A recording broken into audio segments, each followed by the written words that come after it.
jewe numva nyotewe amahoro, jewe numva nyotewe amahoro, mbega se yemwe ninde notura iyo nyota, nayituye abarundi mwese bene mama twose rimwe, nimurekere intango yuzuye amahoro, tuyisome tuyisubire, Imana iduha amahoro iduhezagire.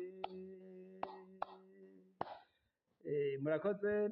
Eko ako n'akaririmbo gatoyi gahayagiza amahoro. Ndabahaye amahoro mwese mukunda imico n'akaranga by'Uburundi. Izina ry'uwanje ni Feliciano Bankunguka. Muramenyereye mu kiganiro Nyibutsa Akaranga gica ku muhara wa YouTube kuri Nyibutsa Akaranga TV. Eko nk'uko nabibashikirije ku munsi w'ejo igenekerezo rya 14 Nyakanga umwaka wa 2024 niho haba umunsi mukuru mpuzamakungu wahariwe amahoro n'ubutungane.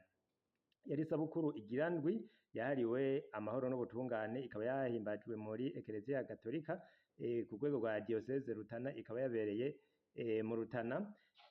Nk'uko rero nabashikirije nkuru niho nari nishikiye nk'uko mwabibonye ku masanamu, kuko ari umunsi wahariwe ubutungane n'amahoro. Sinosiba kuko no mu mico kama y'u Burundi amahoro murazi yuko ari isoko rya byose, no mu ndamutso yabo abarundi ni amahoro. Nuko rero uwo munsi niho wahimbazwa, ikaba yari isabukuru igira ndwi, mwaragiye muravyibonera. Nuko rero tugaruke ku mico y'ikirundi. Mbega imico y'ikirundi ivuga iki? Ubwa mbere indamutso y'abarundi ni amahoro.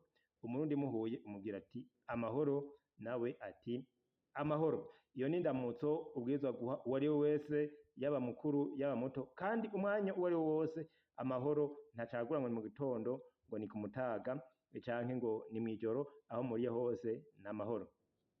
Nuko rero aho ni indamutso uba umuramukije. Kandi rero nk'uko imico y'ikirundi ibivuga, umuntu umuramukije nawe arakuramutsa. Igihe atakuramukije biba vyerekanye yuko hagati yawe nawe hari ikibazo gihambaye. Ariko rero uko biri kose, naho hagati yanyu hoba hariho ico mudahurizako, nuko imico y'ikirundi isaba yuko muja hamwe mukarondera mukumvikana ingene musubizanya ubumwe. Igihe rero mwebwe muri babiri mutabishoboye, murarondera ubibafashamwo akabasubiza hamwe. Na kare bavuga ngo intibagira ntibana, ahandi naho ngo intibagira ntirera imfuvyi.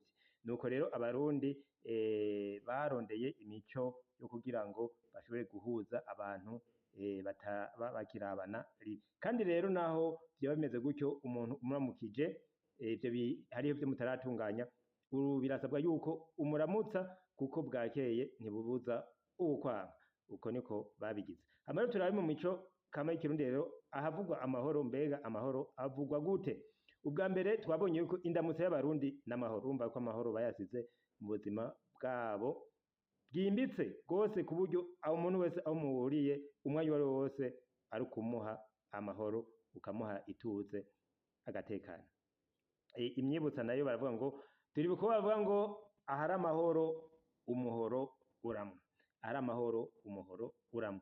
Ico n'ikindi kimenyetso berekanye akamaro k'amahoro mu kibano. Nico gituma rero duhamarirwa kuremesha amahoro aho turi hose, duhereye mu miryango iwacu, hanyuma mu kibano, eka aho tuja hose mu gihugu, hamwe no kw'isi yose.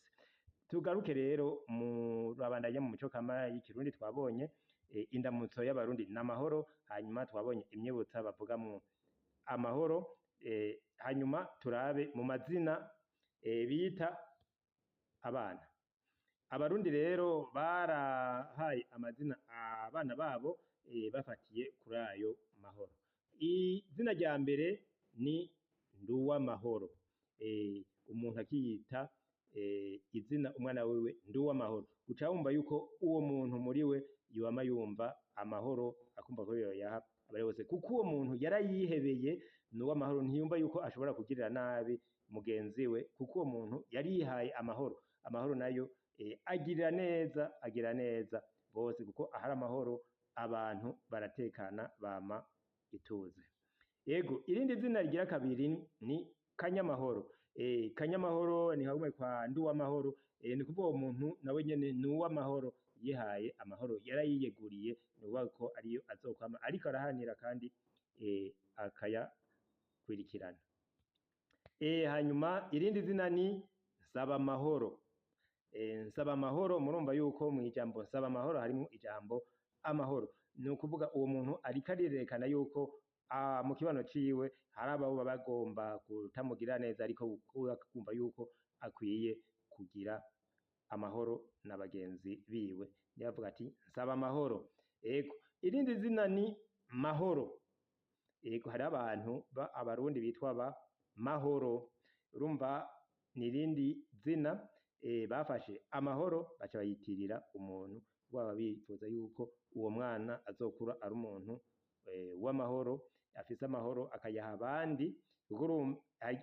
Amahoro ngo ahera mu mutima, umuntu agatekana we nyene, hanyuma agaca abona kuyaha abandi, kuko iyo umuntu adatekaniwe mu mutima yama yiyumvira ibibi ku bandi, yama yiyumvira ingene ashobora kubatega imitego ngo bagirire nabi, uwo amahoro ntaba ariko ayategura neza mu mutima wiwe, yumva yuko ata mahoro ahari, ntashobora kurondera ingene ashobora kuyaha abandi, ariko mu mutima we yumva hari amahoro, nuko arashobora gutegura, niwe ategura kuyaha abandi. Nuko rero imico kama y'Uburundi urumva yuko bama bategura guha amahoro abandi, bakubaka ikibano gitekanye kizira indyane.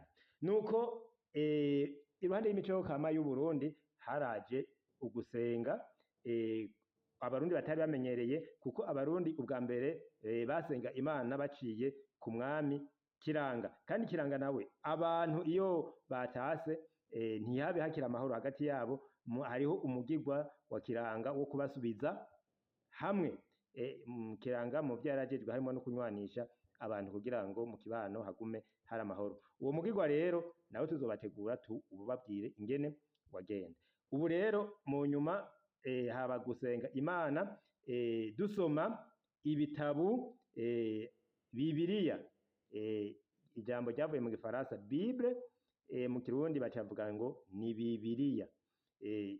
Ibitabo vy'ijambo ry'Imana rero turabisoma tugasanga harimwo naho nyene amahoro, ni kuvuga rero cyaciye kiba iciza ciyongereye, tuvuga ati abarundi badukamiye mu coze kuba batuzaniye igitabu batwigije gusenga, hanyuma bagaca batuzaniramwo ibyo twari dusanzwe dukora bijanye no guhana amahoro, kuyaharanira no kuyakurikira. None mw'ivyo bitabu reka turabe umurongo umwe muri Bibiliya ico bavuga.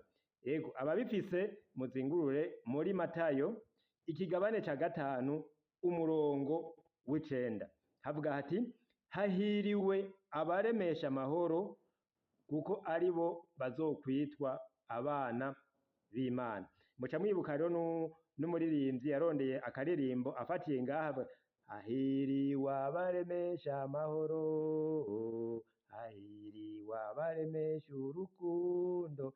Muca mukibuka muri urwo ruririmbo uwo muhinga kama gaca cane kw'iradiyo na televiziyo y'u Burundi.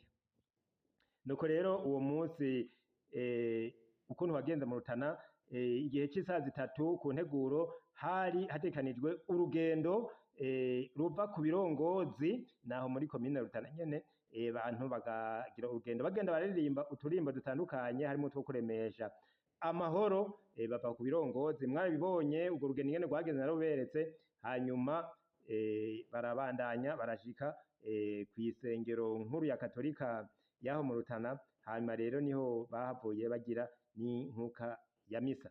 Ego, mbanze ndabereke ingene urwo rugendo rwagenze, kubo batabonye ico kiganiro ndabibutse ingene urwo rugendo rwagenze.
Nshuti bakunzi b'imico n'akaranga vy'Uburundi, murahejeje kwibonera ingene urwo rugendo rwari rwifashe, naje nkaba ntari natanzwe mu kuremesha amahoro n'ubutungane, kuko nanje arivyo bindaje ishinga mu mico n'akaranga vy'Uburundi. Iyo winjiye neza mu mico n'akaranga vy'Uburundi ukavyumva bikaba ivyawe, nuko ubwirizwa guharanira amahoro n'ubutungane. Abarenganya abandi nta kibanza baba bafise, tugaharanira tugahamagarira umwe wese mu vyajejwe ko akwiye gutunganya ibintu mu kuri no mu butungane, kugira ngo abantu bose baroranirwe. Iyo habaye ukurenganya hakaba ukudahana, nivyo bivyara intureka mu gihugu. Icivugo rero cejo baratera bakavuga ati sanga ubutungane buvyara amahoro, sanga ubutungane buvyara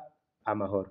Iyo ubutungane butariko buyifatamwo neza, bukarenganya bana bariya, bugashigikira bariya kuko bafise igikenye, kuko biyifashe, aboro n'abaciye bugufi bukabahonyanga, eka amahoro ntaheza ngo asasagare mu gihugu. Nuko rero umuntu ari we wese akore ivyo ashoboye kugira ngo amahoro arama atsimbatare mu gihugu cacu c'Uburundi, eka mbere umwera ubukuru ugakwira hose, uhere hasi ibukuru gushika hasi, Uburundi buyagwe neza, maze n'ayandi makungu atubonereko akarorero. Nuko rero bakunzi b'imico n'akaranga vy'Uburundi, nk'uko ejo twagira urugendo tugira duti sangwa ubutungane buvyara amahoro, nanje nabasezeye ngira nti sanga ubutungane buvyara amahoro. Umwe wese aruranirwe, agira amahoro mu biwe no mu vyiwe. Murakoze.